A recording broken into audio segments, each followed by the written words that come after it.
Bienvenidos a este nuevo vídeo de Devir TV. Estamos en la feria de Essen y hoy nos toca estar en el stand de Aporta Games porque vamos a hablar sobre la nueva expansión de Revive, Call of the Abyss. Y estamos con uno de sus autores. Estamos con Kristian. Hello, Kristian. How are you? I'm good, thank you. Very nice to meet you. Big pleasure. Thank you. I really love your games and especially Revive. But you are not the only author of Revive. There's more people involved in the game. I have been developing this game together with my friends. So I have had more. There are three more designers: Helge Meissner, and Anna Wermlund and Eilif Svensson are listed on the game as designers. You used to work with them, isn't it? I founded Aporta Games with Eilif Svensson a couple of years ago. Okay. But for this game, I've been working mainly with Helge Meissner and Anna Svensson. Anna Wermlund, who lives nearby me. So we play a lot of games together. And Revive began when we had a regular gaming night, and we talked about the different games we liked, what game mechanisms we liked, and we made a list with the features that we thought should be in the ideal game. Oh. And then we decided that we wanted to try to make this game, and we started working on Revive. And we worked on it for 4 years. So things changed a lot over that process. But so it was based on your wish list. Yeah, it was based. That was the basis for when we started working. That's on it. amazing as a creative exercise. I think it's very cool. Yeah. So what were those features that you wanted to include? We wanted to have asymmetric powers. Okay. We wanted to have like a technology tree, and we wanted to have multi-purpose cards and engine building in every aspect of the game. Awesome. So, and of course, we also had other features that we decided to exclude because it didn't fit in the game.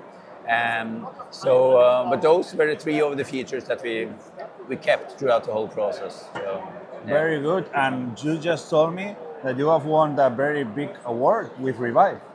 Yeah, we just won the International Gamers Award for Best Multiplayer Game 2023. Wow. So we're very honored. I'm very happy with that. Congratulations. Yeah. Well, as I told you out of the camera, Revive was one of my favorite games of past Essen.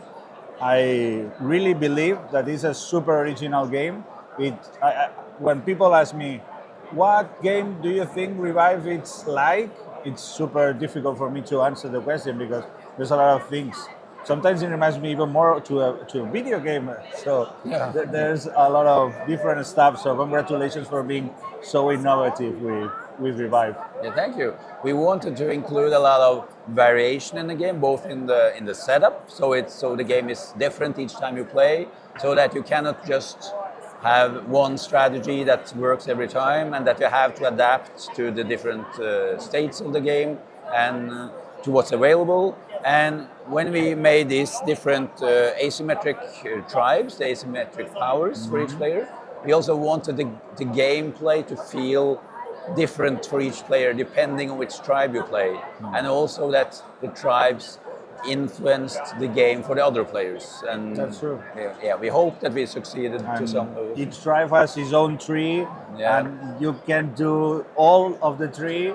You have to focus, so it's different even each faction every time you play. It's awesome.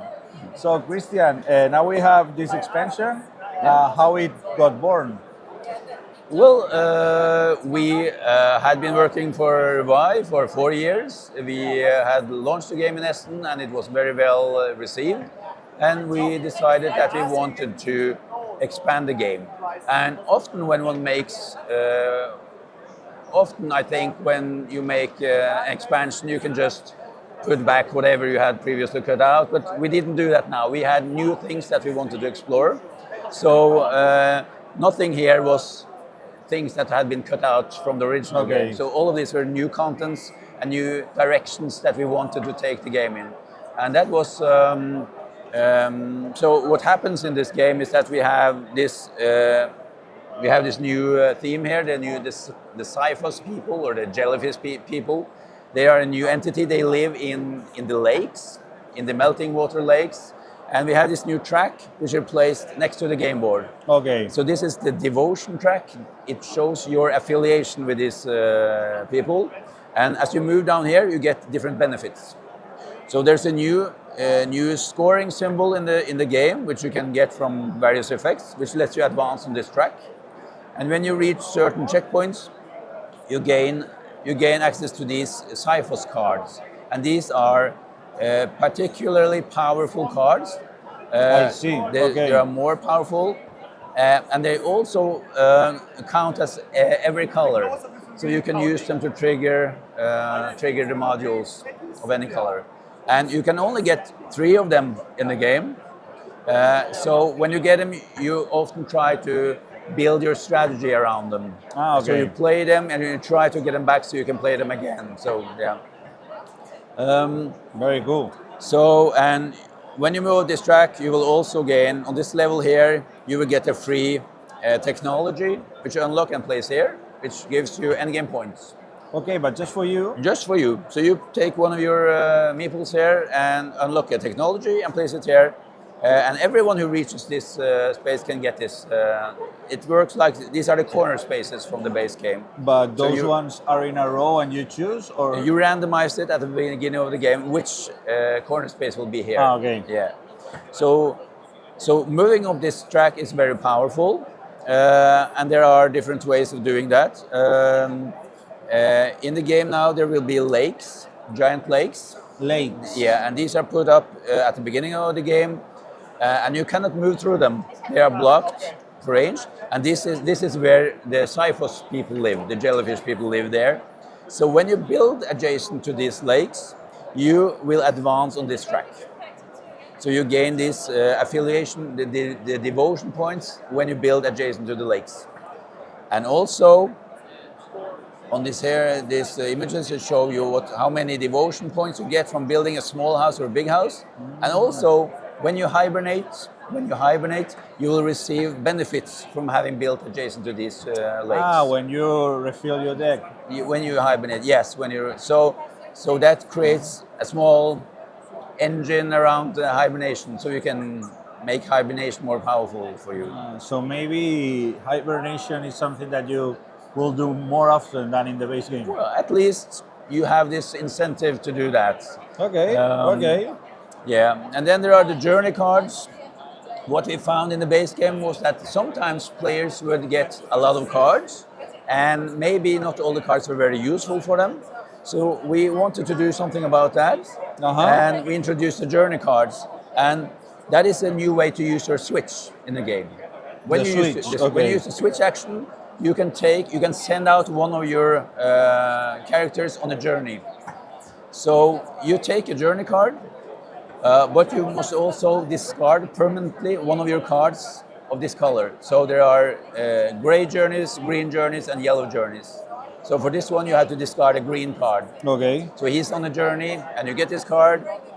And during the game, you can complete the journey to get devotion points. And each journey gives you points depending on how well you score, how well you do on this task. So each journey is a different task.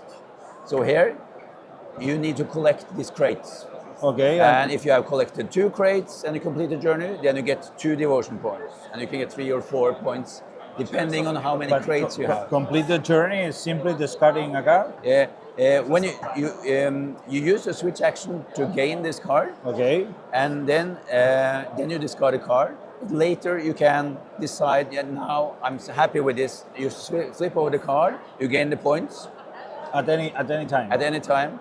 And then you also have this extra research symbol for the remainder of the game. That might be useful, depending on your strategy. Yeah, that's another way, a different way to do So points. these are the new main elements of the game. And then we have more new machines, new tokens. And then, of course, we have 4 new tribes. And each of the new tribes have unique powers. And all of them are, quite unique. They have their different aspects. For example, Kairos down here, they have this tile, which is either night or day. Okay. When they hibernate, it will switch. And their abilities depend on whether it's night or day.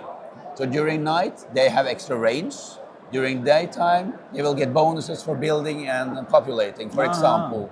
So they try to time their ability, and hibernation will automatically switch it. They can also switch it using their tribe ability to switch it. So yeah, so they have to plan which mode they are in, if they're in day mode or night mode.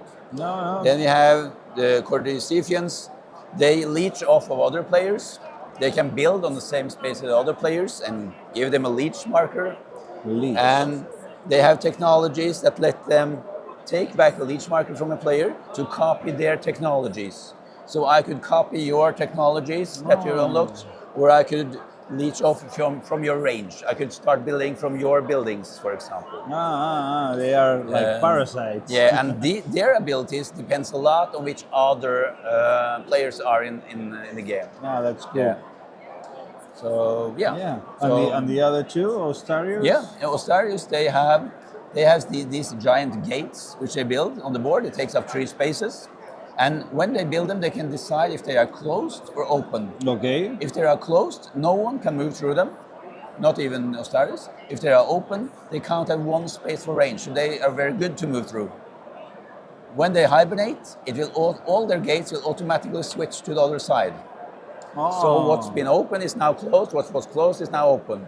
So they can use this strategically to block off a part of the game board for the other players, but at some point it will open up for everyone. And of course, their technologies mean that with the first technology here, Ostarius can count range from the closed gates. So suddenly they are the only one with access to this part of the area for board. So they can't step in, but the range is minus than the others. Yeah, they can start counting range from this, but they block it off for the other players. So yeah. Okay. And then the Giveworks, they specializes in using the switch action. And the switch action now has a new function, remember, with the journey cards, but they can also use the switch action as we did in the base game.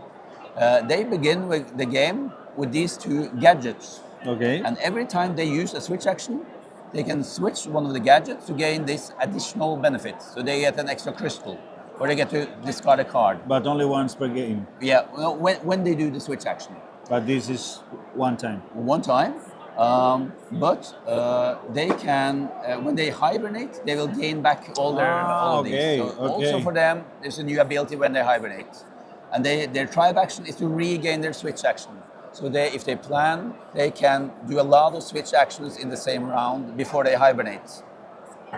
And their first technology is to gain points for every used gadget when they hibernate. So they should try to build a strategy so that they manage to use most of these gadgets before they hibernate, because then they get more points. There are only those 4, or they start with only these 2, but they can unlock these 2 here, which are more powerful. This one lets you regain 2 energy, and this one lets you max your gears. So you move your inventory of gears up to max. So they can be quite powerful. They can build a lot. Yeah. Okay. Yeah. Well, very good. I really like it because it seems that adds another layer to the game, but also, well, seems not to change it a lot because the game is awesome. Yeah, we try to keep the rules streamlined and simple and not too many new rules. Not too overwhelmed. Yeah. So, but there are more things to think about, more variety with the new tribes, and we like what's added with these. And of course, there are also new cards which have some more different abilities. More of them play with let you regain your switch ability, which is now useful because of these. So I see. Very good. People is playing the expansion here at Spiel? No, we don't demo it here. Okay. Because that would require people to already know the base game, and it would require a lot of it's a bit explaining for us. Yes. So you don't have a lot of feedback now? No, but we have sent it to reviewers who have said they really like it, and it improves the game even more. So that's what they say. So awesome. And there's any plan of any other expansion, or no plans? No plans. But we'll see. Okay. Yeah. So we wouldn't make an expansion just to make an expansion, but if we get new ideas that we think are good, we'll Okay, Christian, thank you very much for the explanation, for your time, and for creating those games because they're amazing. So thank you and have a nice fair. You as well. Big pleasure. Thank you. Hasta la próxima.